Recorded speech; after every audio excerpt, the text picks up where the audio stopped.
All right, so now you got your one switch, which you can play your Flappy Bird games and your simple games like that, or create your own little circuits. That's fun for a while. But then, what do you want to do if you want to play Pac-Man? Or what if you want to play Tetris? Or you want to create your own more advanced arcade game? How do we take this principle here of these switches, where we've only got one conductive piece? How can we take this same exact concept? I mean, like, how could I actually take this one here and repurpose it where I could have 4 switches?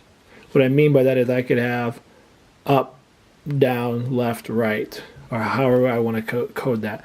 How do we go about doing that? Let's find out in this video. All right, so the first thing I'm going to do is I've got this scrap piece of cardboard from the previous videos where I cut out that strip to show you how to make a cheaper version of the thing. What I'm going to do is I'm just going to go through, I'm just going to cut this piece off all the way down so we have a scrap piece, just so you can see that we can use whatever we have available. So the size of our joystick is dependent on you in terms of what size of joystick and controller do you want. And so I'm just going to fold this in here. I'm going to cut this all the way down.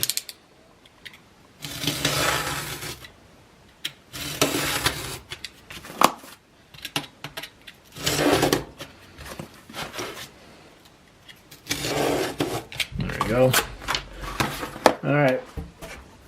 And then I'm going to cut this one in half. So we've got 2 different joysticks. This is 9. So we're going to go about 4.5 right there. And then we're going to go 4.5 down here. We'll line those up, give this a cut. This is going to create our joypad.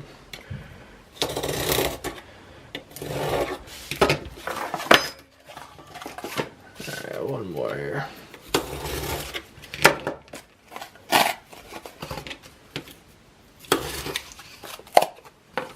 Okay, so now that we have that, now we got to think about this. So if these allow us to do just one control, how do we create this up more? So if this is my controller here, this is going to be my main controller pad. What I want to do is a couple things. I could, one, create a barrier here and here, where there's no foil or conductive pieces in the middle, like this, if you can see that. And then I could just have, you know, foil or tape right here, and here, and here, and here. And now, when I put the plugs all in, I could have a joypad. But I'm going to try something different here, because I want to have like an old Nintendo type controller. So up, down, left, right, and then like a BA for like the BA select start. You know, up, down, down, left, right, BA select start, right? You know that. So if these are, see, we're going to go 6 inches, so we're going to go at the 4-inch mark right here. And we're going to go at the 4-inch mark right there. I'm going to draw a line right down here.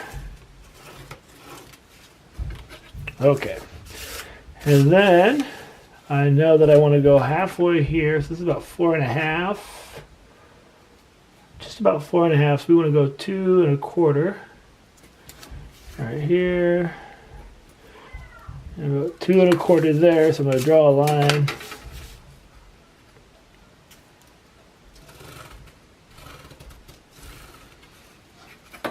Okay, so what I plan on doing is having my A button here. Let me get a Sharpie so you can see this a little bit better. A button's going to be down here, or up there. B. And then I want to create, this is going to be my up. Copy right here. It'll be my right. my down, and my left. So kind of creating this kind of pattern here. But they just can't touch one another. So they all got to be their own separate pieces. So then when we play, we can use it like a joystick and make it work. So what we're going to do is we're going to get these more precisely dialed in, and then we're going to add our copper tape right on top of it, and then we're going to do the exact same thing with this right here. So I'm going to use some of my tape here, and what I'm going to do here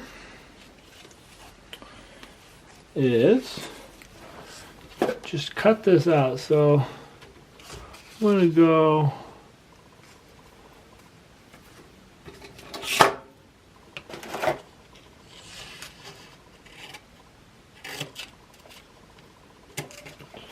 there. Cut it about 4 inches, and then I'm going to cut this into another 2 inches.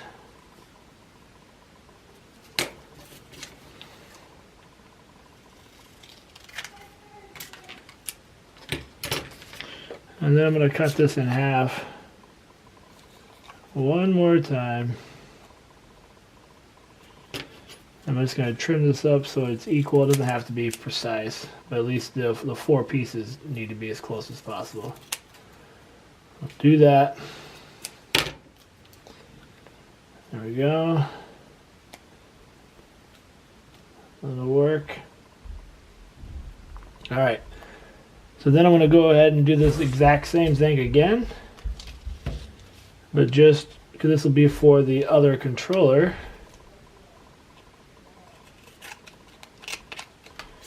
So I'm going to cut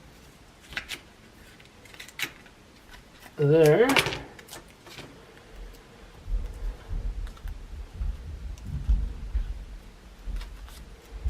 I'll do one more of these.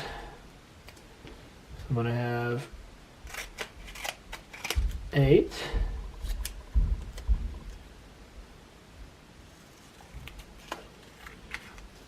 Perfect.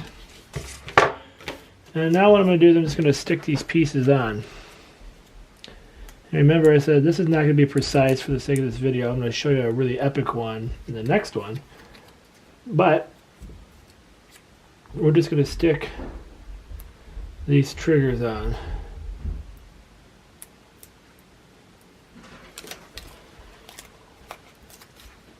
So there's going to be the up. You know, maybe I wrap this around just for the sake of this, because this is a prototype. You can see how it's going to work. And what I'm going to do is I'm going to cut these buttons off now, just for simplicity's sake, but we're going to add those back on, just so you can see the forward direction like we talked about. So we'll come back to those. And the last one right here. Close, but not quite touching. Okay. So there's our plan. Now we're just going to go through and line these up.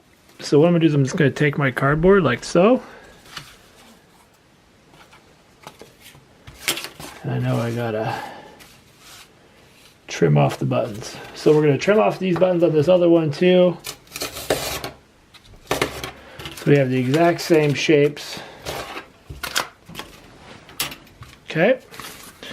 And now what I'm going to do is I'm just going to line these up. So I'm going to go on every single one of these pieces and I'm just going to make sure it's perfectly lined up, but then drop it down where I can see where the tape started. And then I'll just slide this, line these up on these two sides, see where the tape's at there. Same thing down here, line these sides up, tape and tape, and then finally here, tape and tape. And now I'm just going to go through and line the tape up just like I did with the first one. So I'm just trying to eye this and keep it all relatively the same. it doesn't have to be perfect, but just as close as you can get it, because they do have to interact, and you don't want them to trigger the other pieces. Okay, so now I'm just going to double check to make sure the foil actually does touch. We're in good shape there. Okay, so now what I want to do, now that I know that they touch, I could go through now and I could fill this in. I could use the foam again to create the spacers. I could do a lot of things. I'm going to show you another technique that I've learned, and this is just my favorite tool ever and material, hot glue. So what I'm going to do is I'm just going to create a big old block here. And I'm actually just going to let that dry. And then I'm going to add another coat to that on top, and then we're going to stick that on, and then we should be able to clip these guys on and be in good shape. So while that's drying, I'm going to do the same thing here. I'm going to add a big old blob, and then we're just going to kind of like join forces of this hot glue. And it should create enough of a void where they don't actually connect. Now I don't want to press too hard on this because then that would make a mess. So I'm just going to kind of just lay those on just like so. Now we just wait for that to dry, just making sure the cardboard isn't touching anywhere. Alright, so our next step here real quick is just to label the controls, and this is going to be real generic. It's just a prototype, so we'll go up and down, there's our left, and there's our right. Then we're going to go through and go ahead and add the alligator clips to all of this, get it plugged into the Makey Makey, and then we should be able to play some games. I'll plug this here into the up.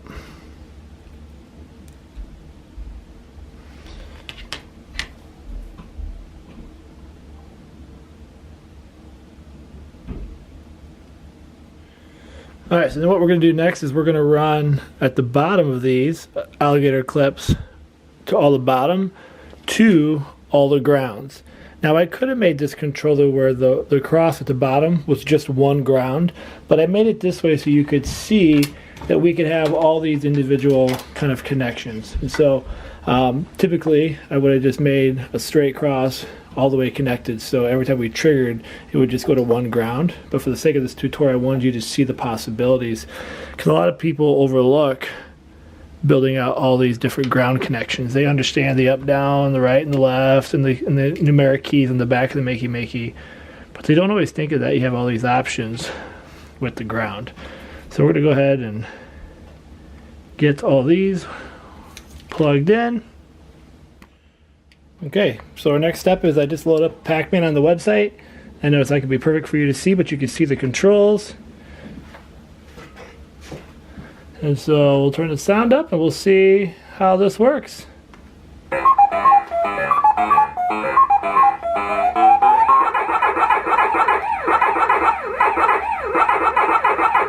Oh, I died. But you can see that it works. So we're going to go here.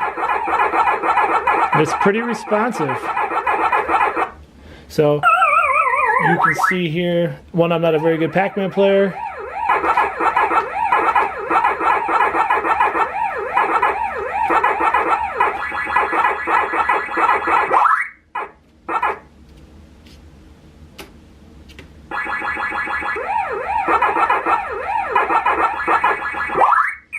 So there's the sense of Pac-Man. And so now that we have this basic prototype, everything works. I could hold it, I can move it, move and groove this way, and we've got a basic control right here. And now how do we take a simple idea like this and make it more beautiful and elegant, which I'll show you coming up with the NES controller in the next console. But this is one way of doing it. So a little bit of hot glue, foil and cardboard, and one extra alligator clip because we needed 8, but we could easily have remedied that by just having one ground in the bottom to rock and roll.